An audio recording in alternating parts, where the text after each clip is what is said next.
जाने मानी सिंगर नेहा कक्कड़ पिछले कुछ टाइम से टेलीविजन की दुनिया से दूर है। वो आखिरी बार साल 2022 में इंडियन आइडल शो जज करती नजर आई थी। इसके बाद वो अपने कॉन्सर्ट करती रही और इसी बीच रोहनप्रीत के साथ उनकी तलाक की खबरों ने भी खूल तूल पकड़ा था। यहाँ तक कि ये खबरें भी सामने आई थी कि नेहा कक्कड़ प्रेग्नेंट है।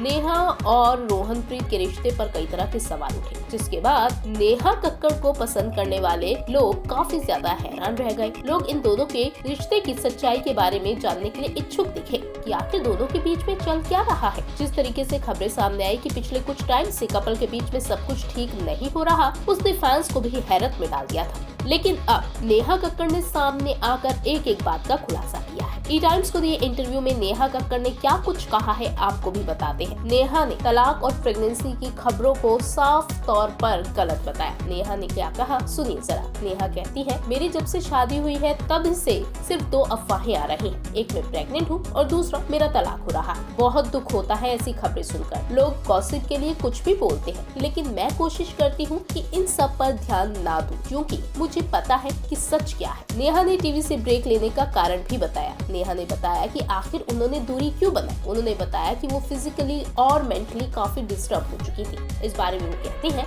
ये ब्रेक मेरे लिए जरूरी था। मैं मेंटली और फिजिकली बहुत थक गई थी। मैं उनमें से हूँ जो जब कोई शो करती है तो उसमें अपना 100% देती है। एक वक्त ऐसा आया जब मेरे बस में कुछ भी नहीं था। मैंने कम उम्र में ही इस इंडस्ट्री में काम करना शुरू कर दिया था, इसलिए अपनी मेंटल और फिजिकल हेल्थ के लिए ये करना जरूरी था। लेकिन अब मैं पूरी एनर्जी के साथ वापस आई हूँ। आपको बता दें कि नेहा और रोहनप्रीत की शादी साल 2021 में हुई थी। शादी के बाद नेहा ने काम पर फोकस कम और परिवार की ओर ज्यादा दिया। नेहा ने इस बारे में कहा कि उनके पति को जो अटेंशन चाहिए था वो उन्हें मिला। उन्होंने कहा कि शादी को 3 साल बीत चुके हैं। मैंने सोचा काम पर अब फोकस करते हैं। खैर, अब नेहा ने तो साफ साफ शब्दों में कह डाला है कि उनके और रोहनप्रीत के बीच में कुछ भी खटास या अनबन नहीं है और दोनों का रिश्ता अब भी बेहद प्यारा है। खैर, अब उन लोगों की बोलती जरूर बंद हो गई होगी जो बेवजह नेहा और रोहनप्रीत के रिश्ते पर उंगली उठा रहे थे।